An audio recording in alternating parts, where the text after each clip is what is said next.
Hello and welcome back. Remix ventures में आपका फिर से स्वागत है। आज है पार्ट 6 एसईओ सीरीज़ का, जिसमें हम बात करने वाले हैं कैसे यूएक्स ब्लॉग का और आपका वेब पेज का बनाया जाता है, किस तरीके से कौन सा एलिमेंट कहाँ पे रखा जाता है। अगर आप भी लैंडिंग पेजेस डेवलप कर रहे हैं या आप एसईओ की टीम में हैं, डिज़ाइन कर रहे हैं डिज़ाइनर्स के साथ, या फिर आप अपने बिजनेस में हैं जैसे वेबसाइट बना रहे हैं, या फिर ब्लॉग्स बना रहे हैं, या फिर आप ब्लॉगर हैं, या कुछ भी हैं, आप जॉब कर रहे हैं, कुछ भी हो सकता है, तो आपको वहाँ पे नीड पड़ेगी कि यूएक्स जो एसईओ के साथ पैरेलली चलता है कि कौन सी चीज़ कहाँ पे होनी चाहिए एक वेबसाइट पे या फिर एक ब्लॉग पे या एक लैंडिंग पेज पे। तो आज हम वही देखने वाले हैं। पुरानी एसईओ की ये सारी पार्ट बाय पार्ट में कवर कर रहा हूँ, जिसमें हमने पहले पार्ट 1 में हमने देखा कि एसईओ क्या होता है, उसके बेसिक से स्टार्ट किया, किस तरीके से होता है, कैसे करते हैं। फिर कीवर्ड डिस्कशन की हमने कि कौन सी फनल्स में कौन सी कीवर्ड्स को रखा जाता है। उसके बाद हमने कंटेंट कैलेंडर के बारे में डिस्कस किया, ऑन पेज एसईओ के बारे में डिस्कस किया, और आज हम इस सीरीज़ के इस पार्ट में हम आज डिस्कस करने वाले हैं वायर फ्रेम, जिसका नाम होता है वायर फ्रेम। वायर फ्रेमिंग कैसे करते हैं, कैसे बनाते हैं डिज़ाइनर और डेवलपर्स के साथ एक बढ़िया सी वेबसाइट। तो ये यूएक्स में आता है, तो hope you will like it. चलिए फिर शुरू करते हैं। मैं हूं युवराज, रीमिक्स वेंचर्स चैनल में आपका फिर से स्वागत है। आइए चलिए स्क्रीन पे चलते हैं।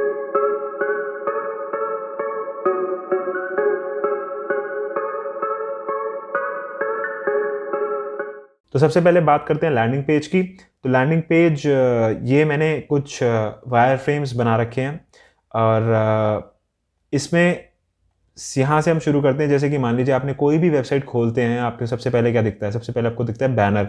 यहाँ पे आती है आपकी हेडलाइन, क्लियर बेनिफिट। तो इसको हम बोलते हैं वैल्यू प्रोपोजिशन मार्केटिंग की टर्म्स में। तो सबसे पहले बैनर पे जो भी आपका बैनर चल रहा है वेबसाइट के ऊपर, जिसको हम हीरो शॉट भी बोलते हैं यूएक्स में, उसमें आपका सबसे पहले वैल्यू प्रोपोजिशन डिफाइन होना चाहिए। वैल्यू प्रोपोजिशन एकदम कंसाइज और क्लियर होना चाहिए कि यूज़र को पढ़ते ही समझ आ जाए कि मैं कौन सी वेबसाइट पे लैंड हुआ और कौन सा बेनिफिट मुझे मिलने वाला है।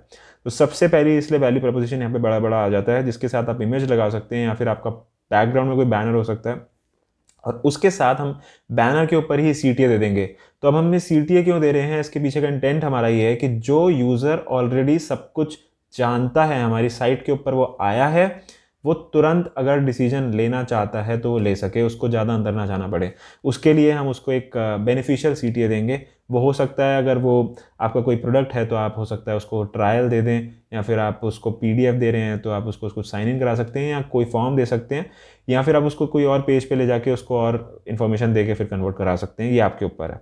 उसके बाद हम उसको देंगे सोशल प्रूफ। सोशल प्रूफ का मतलब होता है कि आपकी कंपनी या आपका जो भी ब्रांड है, उसका क्या नाम है बेसिकली मार्केट के अंदर, वो किसके साथ पार्टनर्ड है, टाइड अप है, या फिर उसको कहीं से सर्टिफिकेशन मिली है, या फिर कोई आपके रिव्यूज़ हैं, टेस्टिमोनियल्स हैं जो आप दिखा सकते हो, जिस क्लाइंट ने दिए हुए हैं या किसी से आए हो। ये सारी चीज़ें सोशल प्रूफ में आती हैं, जिससे इंसान जो भी आपकी वेबसाइट पे आया है वो ट्रिगर हो जाता है कि यार हाँ, ये रेप्यूटेड ब्रांड है, मैं इसके साथ जा सकता हूँ। तो यहाँ पे कुछ ऐसे ही मैंने ये डमी सोशल प्रूफ लगा दिए कि यहाँ पे आपके आ गए फिर सोशल प्रूफ। उसके बाद आता है प्रॉब्लम। अब आपको क्या करना है? ये 3 स्टेजेस होती हैं जिसमें आपकी बेसिकली वेबसाइट की बॉडी आने वाली है, किसी लैंडिंग पेज की बॉडी आने वाली है। उसमें आपकी 3 स्टेजेस क्या हैं? तो पहली है प्रॉब्लम, फिर है एजिटेट, फिर है सॉल्व।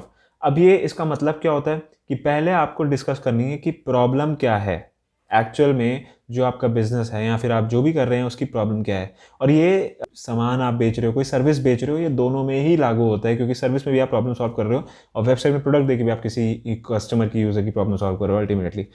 तो आपने पहले दी प्रॉब्लम, फिर उसको किया एजिटेट, फिर उसको किया सॉल्व। तो पहले आपने प्रॉब्लम किया, उसको डिस्कस किया, उसको सॉल्व किया। तो ये तीनों पैरेलली आपने चलाए और यूज़र को लाइन बाय लाइन आपने चीज़ें दे दी। इससे आपकी पूरी तैयार होगी बॉडी। उसके बाद हम चलते हैं ट्रांजिशन पे, जिसमें अब आप ये बताने वाले हैं कि आपका जो सर्विस और प्रोडक्ट है उससे क्या प्रॉब्लम सॉल्व होने वाली है, राइट? कि आपने पहले बताया ऊपर कि प्रॉब्लम ये है मार्केट में, उसके बाद आपने यूज़र को कन्विंस किया, उसके बाद आपने यूज़र को सॉल्व करके उसको आंसर दिया, और उसके बाद आपने अपना प्रोडक्ट पेश कर दिया कि यार अब देखो ये ट्राई करके देख सकते हो आप, क्योंकि हम भी यही सॉल्व कर रहे हैं, इस तरीके से। उसके बाद आप लास्ट में दे देते हैं दोबारा से सीटीए, और सीटीए उसमें आप कन्वर्जन का हो सकता है, या आपको किसी और पेज पे ले जाना है जिसमें आप और इन्फॉर्मेशन डिटेल में दे रहे हैं, या आप 2 CTS रख सकते हैं, एक प्राइमरी होगा एक सेकेंडरी होगा, जिसमें आपको किसी को हैंड टू हैंड कन्वर्ट करवाना है तो आप उसको बल्ज आउट कर सकते हैं, उसका कलर कोड चेंज कर सकते हैं, और एक को आप नॉर्मल रख सकते हैं, थोड़ा सा आप उसको फीका रख सकते हैं ताकि वो कम विजिबिलिटी में आए। तो इस तरीके से यार एक ये पूरी जिसे कहते हैं एक वेबसाइट का जो वायर फ्रेम होता है, इस तरीके से बनाया जाता है, इस तरीके से सोचा जाता है, और फिर आप डिज़ाइनर्स और डेवलपर्स के साथ मिलकर एक बढ़िया सी वेबसाइट तैयार करते हो। अब इसके अंदर आपको ध्यान देना है कीवर्ड्स का। ऑब्वियसली जो आपने कीवर्ड रिसर्च कर रखी होगी उसको आपको हेडिंग्स में, उसको आपको टाइटल्स में इंट्रोड्यूस करना है। आपको अपने CTA बटन्स का जो टेक्स्ट होता है उस पर बहुत ध्यान देना है। वो CTA बटन्स का टेक्स्ट ऐसे ही रैंडमली कुछ भी बस हलवा मत करके कर देना। वो बहुत ही सोच विचार के अच्छे से CTA बटन को समझो और बहुत तब लगाना। कोई भी CTA बटन आप वेबसाइट्स पे जाके देखते हैं वो ऐसे नहीं लगाया होता, वो बहुत एक्सपेरिमेंट्स करके लगाया होता है। उसके पीछे की सोच होती है कि वो क्या ट्रिगर इफेक्ट पैदा करेगा साइकोलॉजिकली जब उसको यूज़र पढ़ता है वेबसाइट पे आके। तो आपको इसका स्क्रीनशॉट लेना है तो आप ले सकते हैं, मैंने इसको जूम आउट कर दिया। पॉज करके स्क्रीनशॉट आप ले सकते हैं। अगर वीडियो अच्छी लग रही हो तो लाइक करो, सब्सक्राइब करो चैनल को। और SEO की सीरीज़ है, अगर आपने पीछे की नहीं देखी तो फिर से जाइए, और एक एक करके पार्ट बाय पार्ट मैं पूरी सीरीज़ यहाँ पे कवर करूँगा। SEO की पूरा जानकारी आपको मिलेगी पार्ट बाय पार्ट, और डिजिटल मार्केटिंग की भी धीरे धीरे आपको मैं यहाँ पे देता जाऊँगा। बहुत सारी वीडियोज़ हैं ऑलरेडी चैनल पर, जाइए सब्सक्राइब करके रखिए चैनल को और लाइक कर दीजिए वीडियो को अगर अच्छी लग रही है तो। अब हम नेक्स्ट देखते हैं ब्लॉग।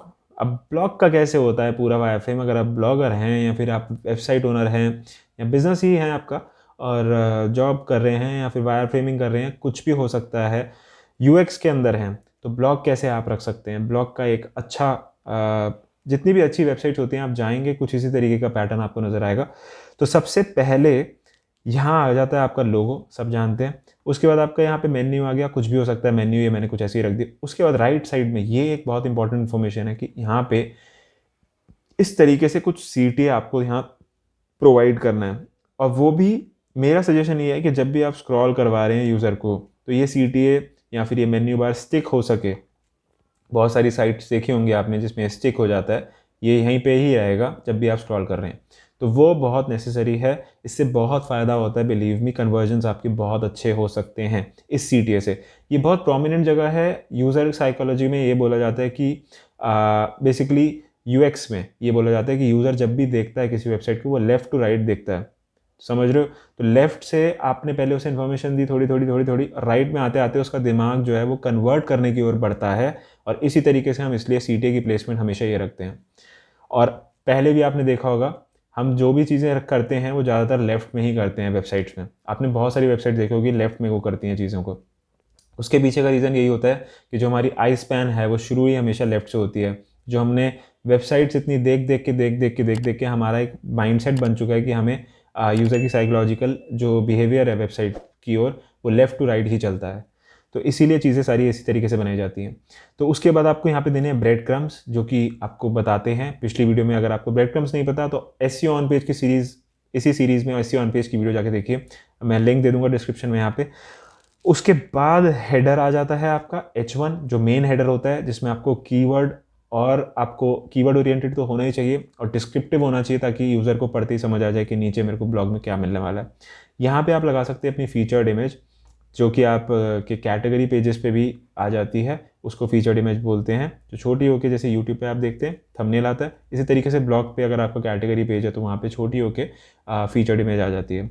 यहाँ पे आपको स्टार्ट करना ऑथर नेम के साथ। यहाँ कुछ आप फीचर्स दे सकते हैं, अपने डेवलपर्स से पूछ सकते हैं, डिस्कस कर सकते हैं, जैसे कितने यूज़र ऑलरेडी पढ़ चुके हैं। इससे अगर आपके यूज़र बेस अच्छा है और अच्छे नंबर्स आपके आ जाते हैं तो अचीव हो जाते हैं, तो यहाँ पे आप व्यूअरशिप भी डाल सकते हैं, डेट, और यहाँ पे आपको कितने मिनट इस ब्लॉग को लगेंगे पढ़ने में। ये आजकल आपने वेबसाइट्स पे देखा होगा, बहुत सारी वेबसाइट्स डालती हैं। अब लेफ्ट साइड में आप सबसे देखेंगे तो सोशल मीडिया के बटन्स हम डाल सकते हैं जिससे यूज़र को ईजी हो जाए। या आप ऑन स्क्रॉल रख सकते हैं, ये आपकी मर्जी है, जैसे आपके डिज़ाइन और डेवलपमेंट में हो रहा हो।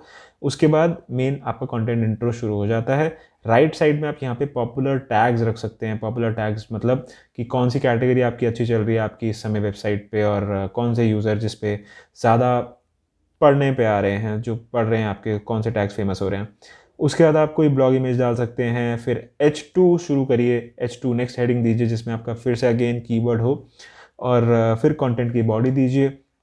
फिर H3 दीजिए, कुछ बुलेट्स लगा सकते हैं इस तरीके से आप, ताकि कंटेंट जो है बहुत स्ट्रक्चर्ड हो जाए, पढ़ने में ईजी हो जाए। CTA दीजिए, उसके बाद टेक्स्ट में हो सकता है, वो इमेज में हो सकता है, वो लिंक के फॉर्म में हो सकता है, बटन के फॉर्म में हो सकता है। तो आप ये देखिए, हमारी नेक्स्ट हेडिंग से पहले हमने बीच में फिर से एक CTA रखा है। कोई यूज़र अगर वहाँ यहाँ तक में कन्वर्ट होना चाहे तो एटलीस्ट यहाँ पे डिसीजन अपना बना सके। अगर नहीं तो अगर आपका वो स्क्रॉल पे अगर बटन राइट साइड में चल रहा है तो वो भी चलेगा, उसकी कोई दिक्कत नहीं है, इसकी नीड नहीं है। पर अगर आप कोई लिंक का हाइपर लिंक लगाना चाहते हैं, या फिर कोई होती है ना इमेजेस की स्ट्राइप लगाना चाहते हैं जिस पे आप लिंक देके उसको कन्वर्ट कराना चाहते हैं, तो वो भी कर सकते हैं। फिर H2 दीजिए, H1 दिया, H2 दिया, फिर से H2 दीजिए, पहला H2 दिया, फिर दूसरा H2 दिया, उसके अंदर अगर सब हेडिंग्स हैं तो फिर H3 दीजिए, और इसी तरीके से कंटेंट की बॉडी पूरी चलाते रहिए और फिर कंक्लूड कर दीजिए। लास्ट में फिर से शेयर ऑन सोशल मीडिया के लिए बटन दीजिए, यूज़र को अगर शेयर करना होगा तो वो कर सके।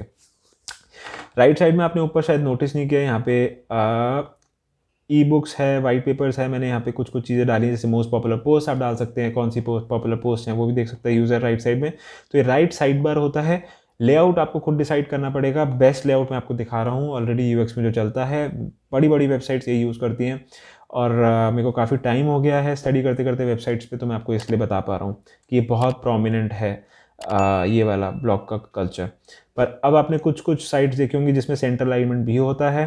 तो अभी मैं टेक्निकल क्या बोलते हैं इसको, मैं उस पर नहीं जाऊँगा कि कितना साइज़ होता है, जैसे 3x3x3, 4x4, या फिर ऐसा कुछ मैं नहीं बोल रहा, ताकि आपको ईजी रहे समझने में। मैं आपको इसीलिए बस बता रहा हूँ कि ये इस तरीके का आप अलाइनमेंट रख सकते हैं जिसमें आपका ये मेन पार्ट जो होता है वो लेफ्ट में आ गया, और राइट साइड बार में आपने ये सब चीज़ें दे दी। या फिर आप मिडल अलाइन कर सकते हैं जिसमें आपने राइट और लेफ्ट दो साइड बार निकाल दिए। कुछ भी आप कर सकते हैं दोनों में से। लास्ट में हम हैव क्वेश्चंस करके एक ट्रिगर लाइन दे सकते हो आप यूज़र को, कि अब वो फाइनल अगर कुछ कन्वर्ट हो रहा है या फिर कुछ उसको एक्शन लेने के लिए आपको कोई बटन देना चाहिए, उसको convince the user to take action. तो कुछ ऐसा ट्रिगरिंग लाइन उसको एक दीजिए, वन लाइनर, जो उसको ट्रिगर करे साइकोलॉजिकली एक एक्शन लेने के लिए। लास्ट में हम फिर ऑथर नेम, दोबारा से ऑथर की बायो दीजिए एक छोटी सी। जब से EAT एल्गोरिथम गूगल का आया, ये बहुत नेसेसरी है, याद रखना कि ऑथर आपको ज़रूरी होता है देना। इससे आपके ब्लॉग की जो है ऑथेंटिसिटी बढ़ती है, जेन्युइनिटी बढ़ती है, कि गूगल अगर देखना चाहे, मैप करना चाहे कि यार किसने लिखा है, वो जेन्युइन बंदा है भी या नहीं, वो कर सके। और हाँ, जैसे कि मैंने आपको पुरानी वीडियोज़ में बताया, genuine authors, genuine bloggers, genuine content writers से ही अपना कंटेंट लिखवाया करिए। और अगर आपको खुद अच्छी नॉलेज है उस फील्ड के रिलेटेड, ब्लॉगर हैं आप, तो बिल्कुल आप खुद लिख सकते हैं। लास्ट में आप रिलेटेड पोस्ट करके ऐसे दे सकते हैं, और उसके बाद सब्सक्राइब और न्यूज़लेटर करके भी दे सकते हैं। सब्सक्राइब न्यूज़लेटर को आप राइट साइड बार में भी ले जा सकते हैं। ये मैं कुछ बस सजेशंस दे रहा हूँ बेसिकली आपको। और एंड में आपका फुटर कुछ इस तरीके से आप बना सकते हैं जिसमें पॉपुलर, गेट स्टार्टेड, ये हर वेबसाइट का कॉमन फुटर होगा आपकी। आप डिज़ाइनर डेवलपर से डिस्कस करेंगे, कॉमन फुटर होता है, वो नीचे आ जाएगा। इस तरीके से कुछ एंड कर सकते हैं। आपको इसका स्क्रीनशॉट लेना है, मैंने इसे जूम आउट कर दिया, आप पॉज करिए, ले सकते हैं। तो बेसिकली यही थी आज की डिस्कशन में मेरा जो आपको होप पसंद आया होगा कि कैसे वायर फ्रेमिंग करते हैं, किस तरीके से कौन सा एलिमेंट रखा जाता है। यूएक्स बहुत इंपॉर्टेंट पार्ट है एसईओ का, इसको समझिए, इसको इग्नोर मत करो। तो होप वीडियो आपको अच्छी लगी होगी, लाइक कर लीजिए, चैनल को सब्सक्राइब कर लीजिए। आज मुझे यही बताना था। और एसईओ की सीरीज़ में बने रहिए मेरे साथ, क्योंकि बहुत अच्छी अच्छी वीडियोज़ आने वाली हैं। और पीछे के पार्ट्स अगर आपने नहीं देखे तो देखिए ज़रूर जाके, आगे आने वाले पार्ट्स भी बने रहिए मेरे साथ, लाइन बाय लाइन मेरे साथ चलते रहिए। कोई क्वेश्चंस हैं कमेंट करिए, मेरे से पूछिए। और आज के लिए बस इतना ही। ड्रीम एक्सपेंचर्स, मैं हूँ युवराज, साइनिंग ऑफ।